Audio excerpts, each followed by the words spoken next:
My name is Beth Tomaszewski, and I am co-founder and VP of MB Roland Distillery. I have to say, what makes MB Roland special to me is I am MB Roland. MB is Mary Beth, Roland is my maiden name. So when we first started the business, my husband, we were talking about what we were going to name it, and he says, I really think I want to name it after you. And I was so flattered. I mean, what woman wouldn't be? The inspiration was actually from my husband. He is from Louisiana, and they've got a nice drinking culture down there, but not as appreciative as Kentucky is with bourbon. It was kind of a thought based on kind of looking at microbreweries and wineries and how they had evolved, a lot of small producers over the past few decades, and I felt like it was coming at some point with particularly craft distilleries. And the impetus was the Amish dairy farm came up for sale. As it was Amish, normally they trade within their own communities, but this particular group had cut ties and they were selling on the open market. You had to really be able to conceptualize what we were going to do with it when we got the property. We didn't have electricity, so we obviously didn't have any internet or HVAC or anything like that. So we did a lot of work in the house, bringing in the different utilities and really just trying to do the most for making the place presentable and make the most out of it. Growing the distillery has been an interesting challenge, considering we actually helped develop the growth of bourbon in Western Kentucky.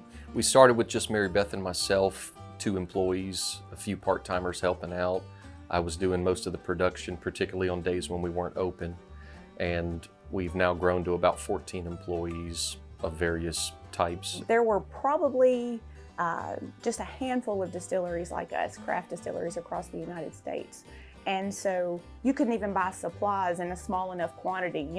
You're going against the big guys. These guys produce more in a day than we will in a year. So we were using things and creating things to make the business work that normally wouldn't have been applied in our industry. We've been doing this now for 16 years, and I still don't believe there's anyone taking the attention to detail for every single step to really make a unique style of pre-prohibition bourbon. We do everything.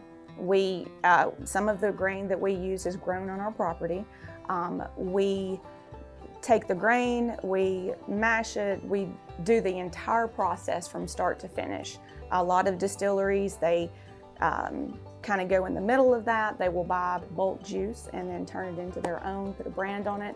We decided we did not want to do that. We wanted to do something that the market hadn't seen before. So we are a pre-prohibition style of distillery. I think the grain to glass designation, it obviously tells the consumer that we're making it from the start with grain, but a bigger part is that pre-prohibition style that we kind of put forth with everything we do. The grain is all localized, white corn, it's all procured rye and wheat and barley that's been grown specifically for distilling, not for any type of industrial purposes.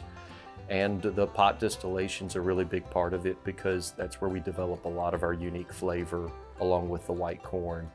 I like to say our bourbon really tastes quite different from a lot of your standard stuff. We tend to get a lot more of a kind of brown fruit flavors, whether you're talking figs, prunes, dates, those types of flavors that you don't normally get in a bourbon. Most other distilleries are not going to be using a food grade white corn. They're going to be using a yellow dent corn. The flavor profile is going to be much different. With it being a food grade white corn, ours is much more palatable even in the unaged spirit. There are massive differences in between a small craft distillery and a large producer. We're a pot distillation where they're going to have a column distillation. What that means is in a column still, most of the spirits, when they come through, it pulls out a lot of the flavor profiles that a pot still will keep in. So our bourbon is more robust. We are uncut, we are unfiltered, unless you're talking about our bottled in bond, which has to be by law 100 proof, and at that point, yes, it is cut down a little bit. Our process is unique in that we go into the barrel at a fairly low barrel entry proof. before Prohibition, the highest you could put the whiskey in the barrel was 110 proof. That went up to 125, and that changed some of the nuances and flavors and the way the spirit ages. It actually ages a little bit sweeter when you put it in at a lower barrel entry proof, and we've kind of seen that over time. And then the other side is we do not cut or filter most of our products, so it's like you're getting it out of the barrel. We make so many different products. That is one of the benefits about being a smaller producer.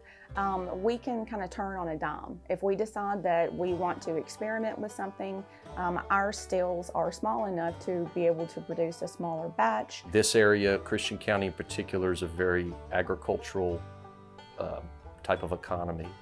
And so it's nice that we get to be a part of that. All of the grain that we're buying is locally grown for the most part.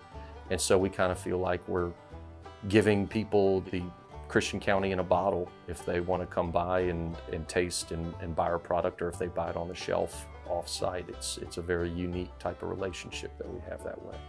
But I think the community really embraces us because we do give back to the community. We are very involved in a lot of different scenarios. I'm currently on the board for the Convention and Visitors Bureau. We are working on many downtown projects as well with the farm to table dinners, the local homemakers club. They're trying to restore a little small school up here, and so we made donations to that. We try to make sure that we are a good community partner and we give back like they have done well by us.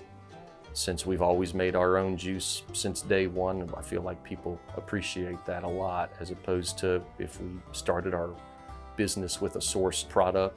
When you come here, I like to say we're 100% authentic in an industry that, you know, is not necessarily the clearest and easiest to maneuver or to understand. I hope our legacy is that we are remembered and thought of as an innovative distillery, something that we have managed to bring back traditions that have been lost to time.